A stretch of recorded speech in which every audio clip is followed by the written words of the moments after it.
Saudara, kita berjumpa kembali dalam Renungan Harian GPK Pangkal Pinang, edisi Senin 20 November 2023. Saudara, sebelum memulai renungan hari ini, saya ingin menyampaikan koreksi dan sekaligus permohonan maaf bahwa di episode minggu lalu seharusnya adalah episode yang ke-52, yang berarti minggu lalu itu adalah genap 1 tahun kita membahas Injil Matius, dan hari ini adalah episode yang ke-53.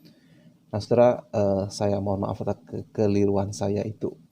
Nah, setelah di episode kali ini kita akan memikirkan sebuah pertanyaan, apakah kita menyadari betapa bijaksananya dan betapa luar biasanya Tuhan kita, Yesus Kristus. Mari kita berdoa sebentar. Tuhan, kami bersyukur karena kami boleh terus merenungkan firman-Mu dari waktu ke waktu lewat renungan harian ini ya Bapa. Kami mohon Tuhan juga menolong kami di episode kali ini untuk memahami firman-Mu dan juga Tuhan untuk merefleksikannya dalam kehidupan kami, agar hati dan pikiran kami terus diuji, dibersihkan dari kebenaran-kebenaran firman Tuhan, agar hidup kami terus semakin diperkenan oleh Engkau Tuhan, disukai oleh Engkau, dan juga Tuhan boleh semakin berintegritas di hadapan manusia. Berkatilah kami agar kami boleh mendapatkan pelajaran dan berkat pada renungan hari ini. Di dalam nama Tuhan Yesus kami berserah. Amin. Nah, saudara, pembacaan kita lanjutan dari minggu lalu, Matius 7 ayat 28 hingga 29. Dan setelah Yesus mengakhiri perkataan ini, takjublah orang banyak itu mendengar pengajarannya. Sebab ia mengajar mereka sebagai orang yang berkuasa, tidak seperti ahli-ahli Taurat mereka. Saudara, kita perlu mengingat bahwa selain ahli-ahli Taurat yang dimiliki oleh bangsa Israel, suku Yehuda pada masa itu, pada saat itu juga mereka telah mengenal kehadiran Yohanes Pembaptis. Pelayanan Yohanes Pembaptis sebagai nabi yang mendahului Mesias, yaitu Tuhan Yesus, adalah pelayanan yang berhasil. Sebab banyak orang bertobat dari dosa-dosanya dan memberi diri mereka untuk dibaptis sebagai tanda pertobatan. Kalau kita menyimak data dari kitab-kitab Injil, kita melihat ada banyak orang bertobat oleh karena pelayanan dari Yohanes Pembaptis ini. Bahkan Yohanes Pembaptis disegani oleh Herodes karena dia itu adalah orang yang berintegritas dan penuh kuasa dalam pengajarannya. Tapi saudara, dibandingkan dengan Yohanes Pembaptis sekalipun, meskipun Matius tidak bermaksud dan tidak mengatakan perbandingan antara Tuhan Yesus dengan Yohanes Pembaptis, tapi kita perlu melihat ya secara tidak langsung kekaguman orang-orang banyak mendengar perkataan Tuhan Yesus bila dibandingkan dengan ahli-ahli Taurat, dan juga secara tidak langsung Yohanes Pembaptis. Tuhan Yesus ini memiliki keunikan, memiliki kelebihan yang tidak dimiliki oleh orang-orang lain. Tuhan Yesus sendiri kemudian mengalahkan popularitas Yohanes Pembaptis hanya oleh karena pengajarannya, selain juga karena mujizat-mujizat yang Tuhan Yesus lakukan. Yohanes sendiri mengakui bahwa dia datang untuk melayani Tuhan Yesus, dan mengakui bahwa secara status untuk membuka tali kasut Yesus Kristus, dia tidak layak. Dan Matius yang mencatat perkataan yang kita baca hari ini, dia sendiri adalah keturunan Lewi, yaitu golongan ahli Taurat. Kita menjumpai banyak keunikan tulisan Matius sebab ia menulis dari perspektif orang Yahudi untuk orang-orang Yahudi.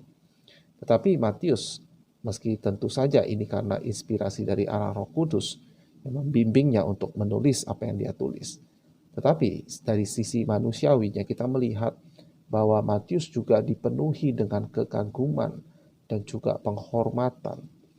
Dan dia menjelaskan mengapa orang banyak pada waktu itu mengagumi Tuhan Yesus adalah karena dia mengajar sebagai orang yang berkuasa, yang berotoritas. Para ahli Taurat dan orang Farisi adalah orang-orang yang mempraktikkan otoritasnya, tetapi menyalahgunakannya. Dan sebetulnya orang-orang awam, orang-orang yang mungkin tidak terlalu terpelajar. Sebetulnya Tuhan memberikan kepekaan tentang masalah ini, saudara. Nah, sehingga orang-orang banyak itu bisa merasakan perbedaan ahli-ahli Taurat dengan orang Farisi dalam mempraktekkan otoritasnya. Tuhan Yesus mereka rasakan punya kuasa, punya otoritas yang berbeda yang tidak dimiliki oleh ahli-ahli Taurat mereka. Bahkan saudara, ahli-ahli Taurat termasuk orang-orang Farisi awalnya juga mengagumi Tuhan Yesus dengan ekspektasi mereka Yesus sebagai pembebas Israel, Yehuda dari penjajahan. Tetapi kebanyakan dari mereka kemudian membenci Tuhan Yesus. Dan itu karena masalah popularitas salah satunya. Tapi mereka dalam kebencian mereka kepada Tuhan Yesus, ternyata mereka tetap sering memperdebatkan di antara mereka sendiri tentang dari manakah kuasa Tuhan Yesus. Baik itu dalam hal pengajaran maupun dalam hal perbuatan, yaitu mujizat yang Tuhan Yesus perbuat. Bahkan pada saat mereka menyadari Tuhan Yesus menyamakan dirinya dengan Allah, misalnya pada waktu Tuhan Yesus menyatakan dosa seseorang itu telah diampuni, mereka berkali-kali berusaha untuk membunuh Tuhan Yesus sebelum akhirnya berhasil karena Tuhan Yesus memang menyerahkan dirinya, tidak menghindari usaha mereka yang lebih dari satu kali untuk menangkap dan membunuh Tuhan Yesus. Sebab waktunya telah tiba untuk menggenapi rencana penebusan.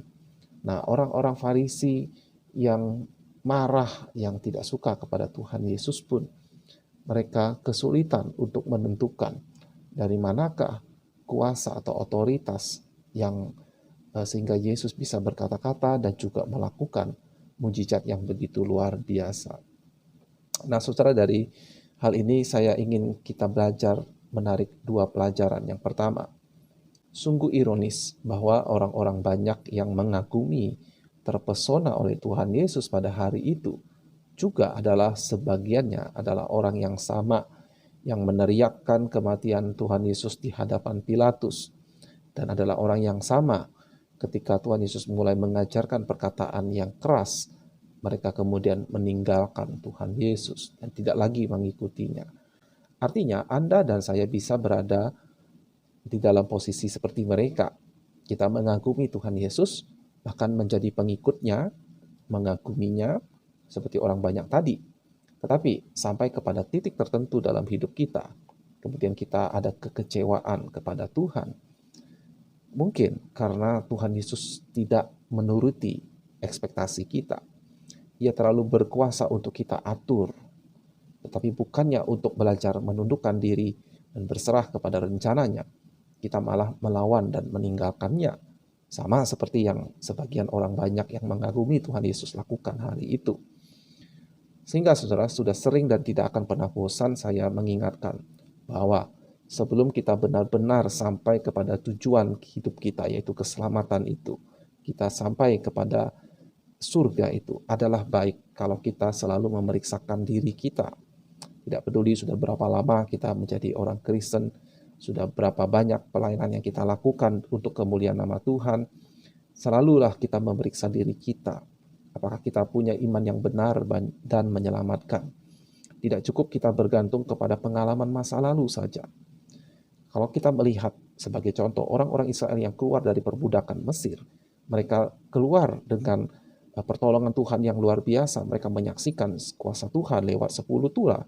Bahkan kemudian mereka lolos dari maut sekali lagi, dari kejaran tentara Firaun, dengan cara Tuhan membelah laut Teberau, dan mereka lewat di tanah yang kering dan selamat di seberang.